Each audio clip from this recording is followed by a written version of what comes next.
Assalamualaikum warahmatullahi wabarakatuh. Halo semuanya, gimana nih kabarnya teman-teman semua? Semoga pada sehat-sehat semua ya.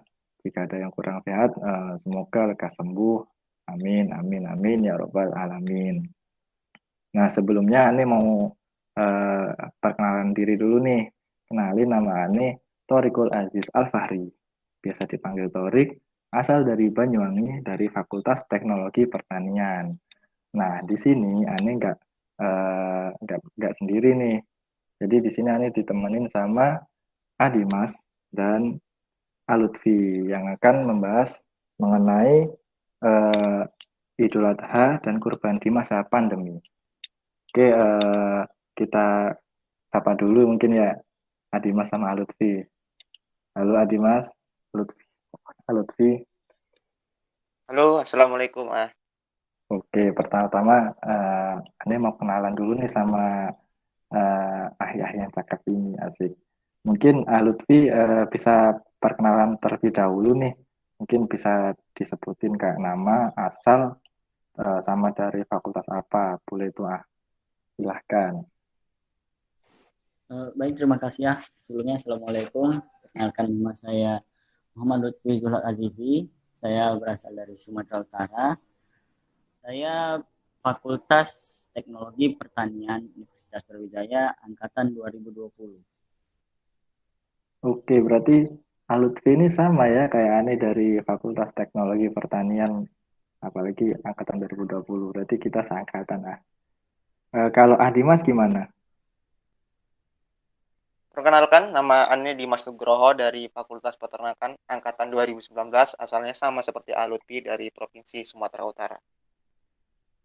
Oh, berarti Dimas ini sama-sama dari Sumatera Utara ya, sama kayak Lutfi berarti satu grup nih, satu grup WA biasanya.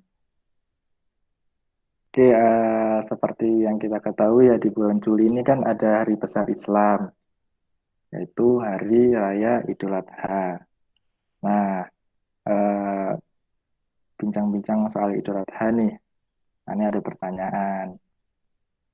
Sebenarnya apa sih makna dari Idul Adha itu sendiri? Mungkin Lutfi nih bisa jawab, kemudian Adimas. Monggo, silahkan. Baiklah, kalau ditanya tentang makna Idul Adha sendiri, tentunya ada banyak yang bisa kita petik nilai-nilainya. Banyak perbandingan sebelum pandemi ini dan juga pada saat pandemi ini pun memiliki banyak makna. Namun yang menariknya, Idul Adha sendiri memiliki sejarah yang sangat historis menurut beberapa pakar. Nah, Idul Adha sendiri tepat jatuh pada tanggal 10 bulan Zulhijjah, yang mana itu bertepatan pada haji perpisahan atau haji wada. Nah, pada haji perpisahan itu tepatnya itu di tahun ke-10 Hijriah. Disitulah waktu wahyu terakhir diturunkan, yaitu Quran Surah Al-Ma'idah ayat ketiga. Nah, apakah bunyinya itu? Bunyinya Al-yauma akmaltu lakum dinakum wa atmamtu alaikum ni'mati wa raditu lakumul Islam madina. Nah, yang mana artinya sendiri, pada hari ini telah kusempurnakan untuk kamu agamamu dan telah kucukupkan kepada kamu nikmatku dan telah kuridhoi Islam itu jadi agama bagimu. Nah, sehingga momen yang patut kita tarik itu adalah wahyu terakhir.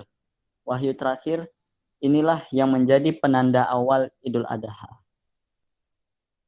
Oke, jadi eh, jatuh pada tanggal 10 Zulhijjah yang bertepatan pada haji perpisahan, di mana waktu itu waktu terakhir diturunkan wahyu Allah, yaitu pada surat Al-Maidah ayat ketiga.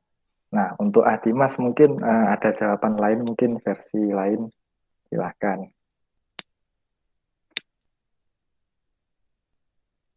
bagi Ania ya, Idul Adha pada saat pandemi ini kita umat Islam diuji dengan dua, yaitu kesabaran dan kebijaksanaan. Yang mana untuk kesabaran saudara-saudara kita yang berada di kelas ekonomi menengah ke atas itu diuji tidak bisa melaksanakan ibadah haji selama 2 tahun belakangan ini.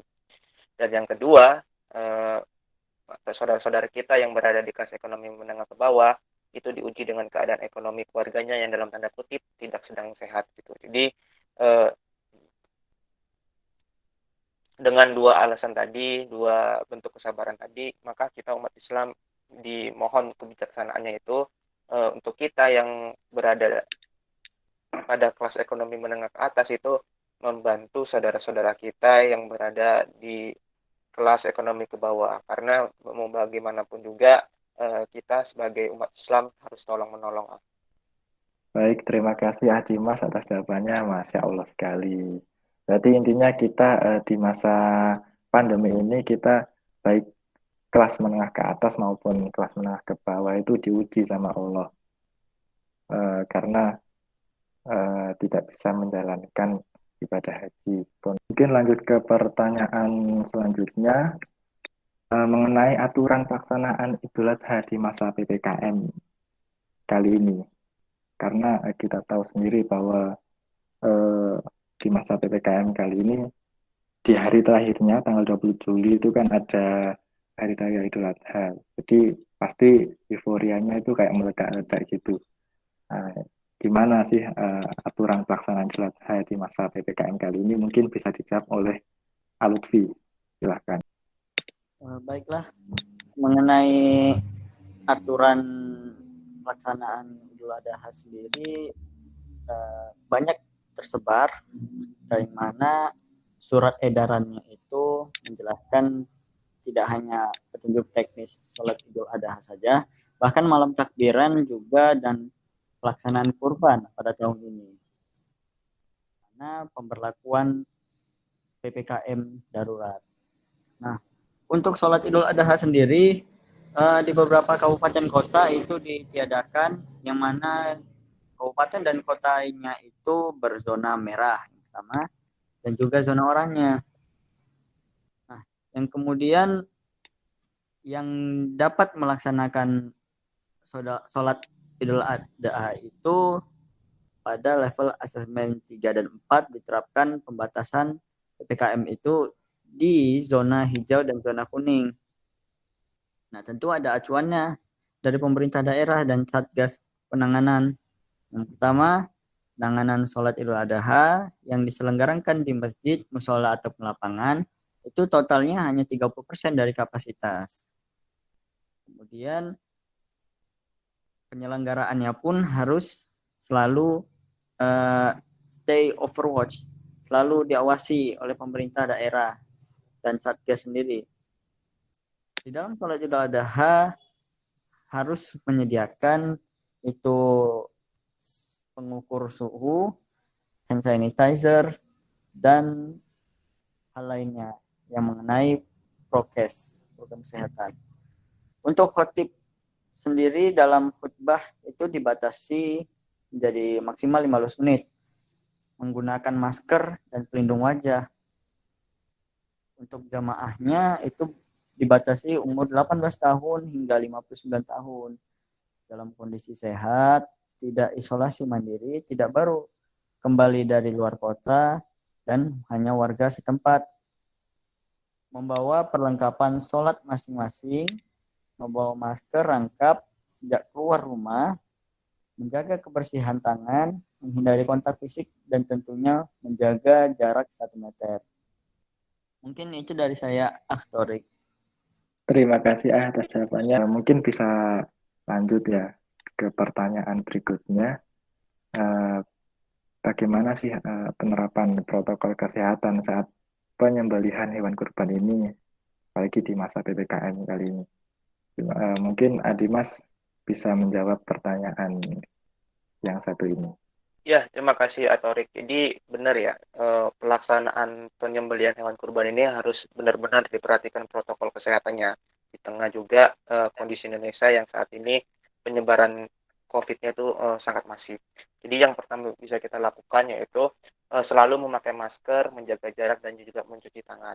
Yang kedua yaitu panitia tidak boleh banyak-banyak orangnya gitu. Jadi mungkin hanya sekitar 5-10 orang saja.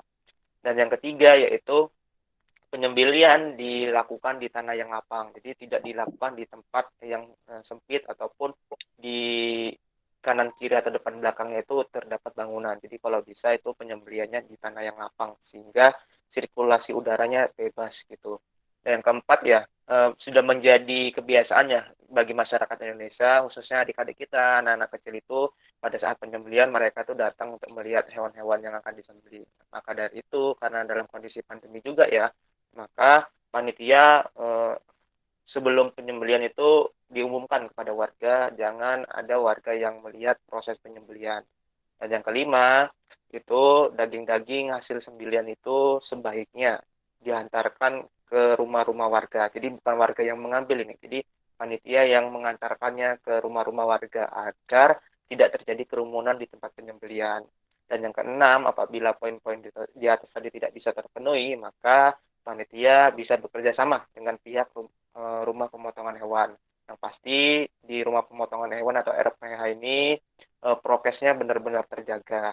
Dan ngomong-ngomong tentang kurban ini ya, UAKI dalam hari ini RAB mengadakan program tebar kurban di pelosok desa. Jadi bagi teman-teman pendengar yang ingin berkurban ataupun ingin berdonasi seikhlasnya bisa melalui kami. Insya Allah nanti dana yang terkumpul, hewan kurban yang terkumpul akan kami salurkan kepada saudara-saudara kita di Desa Kucur, Kecamatan Dau, Kabupaten Malang.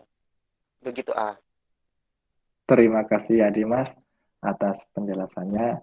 Nah, jadi kita tahu nih apa yang harus diperhatikan ketika melaksanakan penyembelihan hewan kurban. Nah, kalau belum bisa memenuhi aturan protokol kesehatan, ada baiknya diserahkan kepada RPH, Rumah Pemotongan Hewan. Nah, teman-teman, Bincang Hangat RAB juga bisa nih berkurban melalui kita. Bisa langsung cek di Instagram Rumah Amal Brawijaya. Oke, tidak terasa juga nih bincang-bincang kita udah agak lama nih. Nah, semoga episode kali ini bisa memberi manfaat bagi kita semua. Amin. Amin ya Allah. Ane Torik sebagai moderator bersama Lutfi dan Adimas sebagai guest star pada Bincang Hangat kali ini. Pamit undur diri dan juga jangan lupa nantikan juga Bincang Hangat episode selanjutnya. Tetap stay tune teman-teman. Wabillahi taufiq wal hidayah. Wassalamualaikum warahmatullahi wabarakatuh. Waalaikumsalam warahmatullahi wabarakatuh.